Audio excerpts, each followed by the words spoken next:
Quezon City policemen may not have fired their guns to greet the new year, but some of them are in hot water for reportedly taking home several seized illegal firecrackers.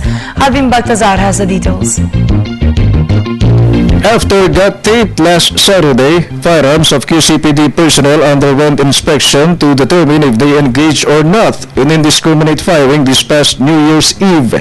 No one among the members of the QC District Public Safety Battalion was found to have violated the directive, as inspection is continuously being conducted to other QCPD units. Matitrace natin ito kasi meron itong mga countersigns na pagka tinanggal yung tape, pinalitan, wala yung countersign, authorized countersign, malalaman natin na pinalitan yung tape. So mag-i-explain dito yung tao.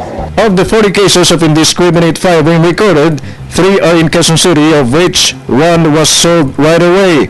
But according to Pagdilao, the gravity of offense in indiscriminate firing is not that stiff, as its punishment would still depend on the result of the commission of the mentioned violation. Meron po siyang penalty na ranging from 2 months to 6 months.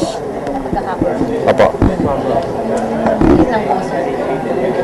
Yun po yun. At saka yung illegal possession of firearms kung hindi po siya naka-lisensya. Meanwhile, the NCR Police Office has the jurisdiction on the fate of some QC policemen who were caught on camera squabbling over seized firecrackers and reportedly took it home. But at present, authorities are yet to identify their colleagues who might be charged of grave misconduct. We cannot identify yet dahil wala pa yung video. So we can, kailangan ma-take hold muna natin ng video to name names yung kung sino yung mga. For the People's Television, Alvin Baltazar.